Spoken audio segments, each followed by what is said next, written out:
Zdaj, kot veste, je bil slogan Levice na volitvah blaginja za vse, ne le za peščico. Ta zakon bi lahko nosil ime blaginja le za peščico. Namreč, kdo dobi po tem zakonu?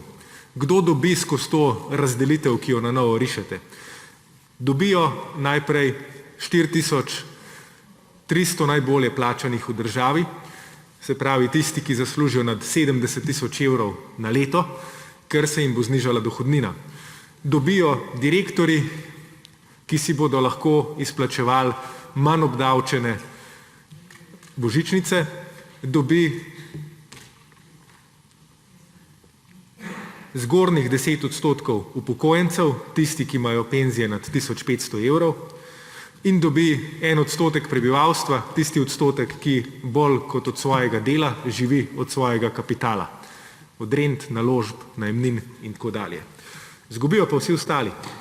Zgubijo v prvi vrsti občine. Občine bodo zgubile 400 milijonov evrov na leto, to je polovica njihovega davčnega prihodka, in s tem bodo zgubili vrtci, osnovne šole, prostovoljni gasilci, tisti, ki se ukvarjajo z oskrbo z čisto pitno vodo. Ti bodo zgubili. Po drugi strani bo zgubila država. Država bo zgubila 800 milijonov na leto.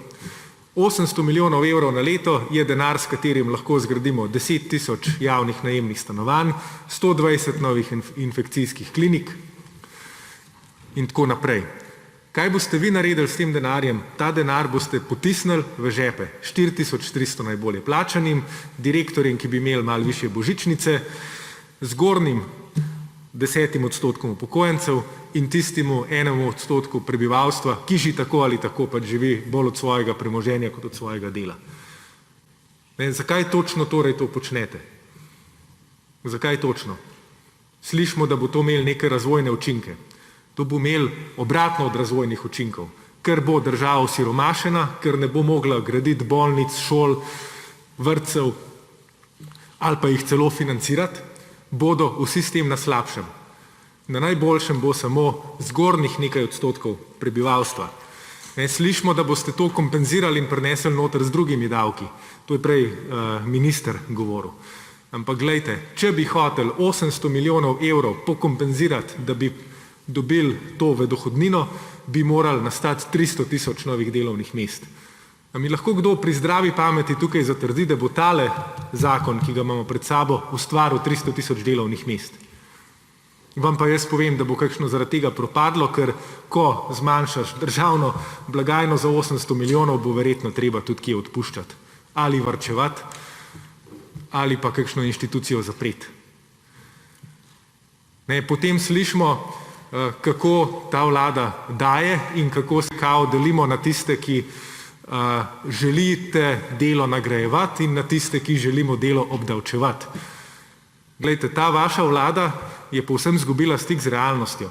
Vi pravite, dali bomo milijarde za bolnice, pa dali bomo stotine milijonov za dolgotrajno oskrbo, pa 800 milijonov bomo zrezali v davkih, pri tem, da imate vi že letos do konca avgusta 2,4 milijarde minusa v proračunu. In že drugič ste dopolnjevali proračun za letos, zdaj v drugem koraku boste 670 milijonov evrov dodatnih porabili, ki jih nimate v proračunu. Se pravi, pri 3 milijardni luknji vi sadite rožice pred volitvami, kaj boste vse zgradili, hkrati pa še režete državno blagajno za 800 milijonov evrov.